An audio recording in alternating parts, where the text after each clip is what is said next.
Le terme de bottier est apparu fin du XVe siècle et définit les artisans qui consacrent leur temps à la fabrication de chaussures à façon.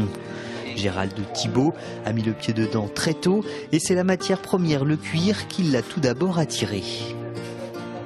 Qui renferme en lui non seulement tout le travail humain qu'il y a eu avant moi, c'est-à-dire le tanneur, c'est-à-dire l'éleveur, mais c'était également un être vivant que la nature, que la planète Terre nous a produit, nous confie.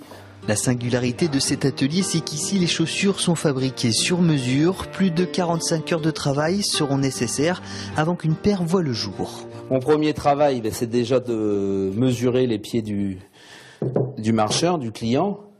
Et puis ensuite, voilà, je pars d'une ébauche, un gros morceau de bois. Et de ce gros morceau de bois, je sors le pied du client.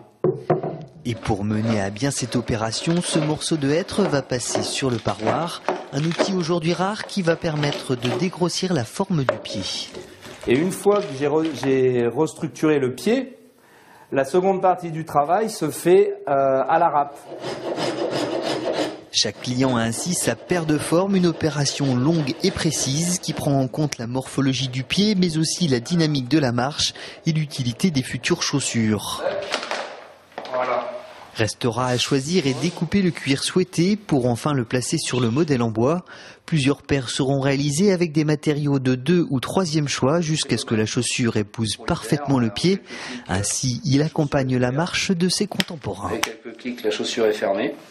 Pour Gérald Thibault, le métier de bottier est une remise en question perpétuelle qui ne connaît pas de limite. Hormis ce que la nature nous impose, la forme du pied, la mécanique de la marche, à partir de là, on peut vraiment fabriquer ce qui nous plaît.